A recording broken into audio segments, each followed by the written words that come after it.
I'm Mike McWilliams, upstairs to the right music. You know, the concept of the amp in a box is really not a new one. But in the 2010s or so, it really got popular. A lot of great pedal makers out there started developing these amp in a box. For example, Joyo has their American. This is basically a Marshall in a box. Great style box. I really enjoy using this. AMT came out with their S1, which is based on a Sedano circuit. Again, an amp in a box, a really great example of that concept. But Tom Schultz, the leader of Boston, genius guy, MIT graduate, he wanted to come up with a way of recording and getting that Boston sound in the studio without lugging, you know, huge Marshall stacks. And also, he was starting up his own Schultz Research and Development Company, and he wanted a commercially viable product that he could get out to the masses, get it out to his music stores, to also get that Boston sound out there. And boy, he really caught lightning in a bottle when he came out with the original Rockman in 1982. Very popular, used by a lot of artists. Joe Satriani, off the top of my head, was one of the cats who used it on a record. A lot of people used the Rockman. Huey Lewis and the News, they were also using the Rockman as well on their albums. So he really caught lightning in a bottle, like I said, and he developed the very first, you know, amp in a box, so to speak. Now, he followed that up in 1983 with the Ultralight. In 1984, he came out with the X100 and the Soloist. In 1990, he came out with the Guitar Ace. And before he sold the company in 1994, he came out with the Metal Ace. All of these, with the exception of the X100, were soft clipping. They were basically overdrive pedals. In a box, but they were able to replicate that famous Boston sound that we all know and love. Today, I have the Rockman Soloist from 1984. This is an original one from '84. It's a very vintage piece here.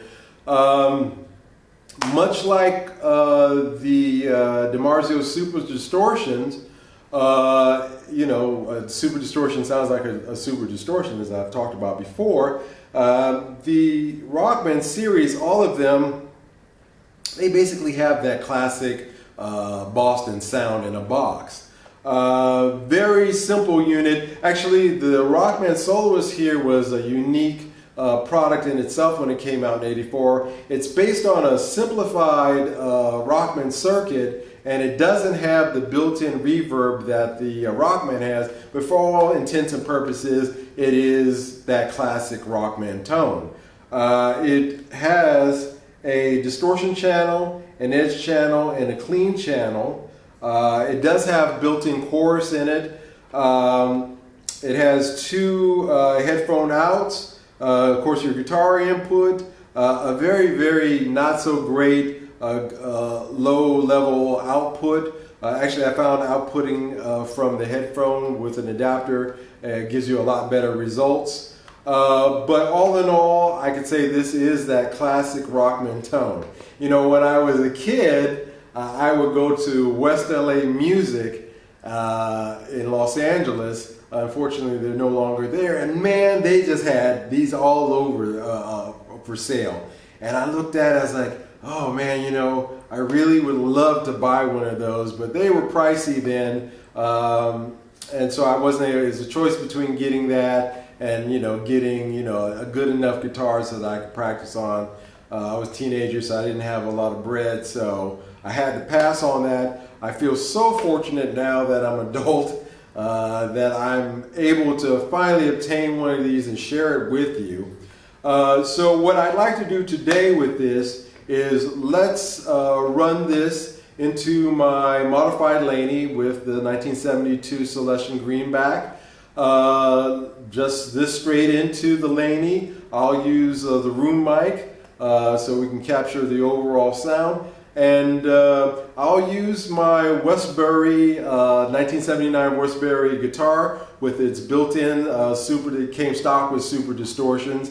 Hey, you know, Tom Schultz, he used super distortions. That was part of the Boston sound too. All you cats out there who are playing these, you got to keep that in mind as well, that if you really want to get that tone, you got to have that super distortion in your bridge position as well. So let's do that. Let's take a listen to this. I'd like to give a thanks to rockman.fr. I'll leave a link to that website down in the description. It was very helpful in the research I was doing to present this show to you today.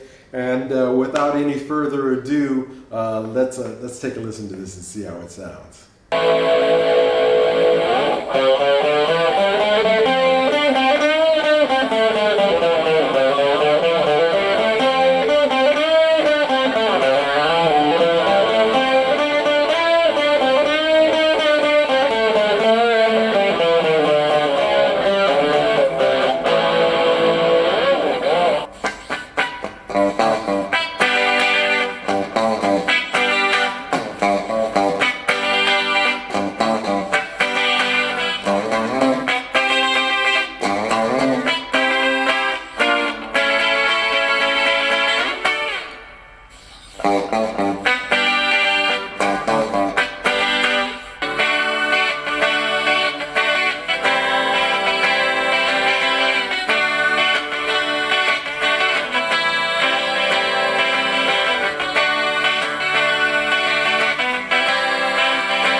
Show your support by subscribing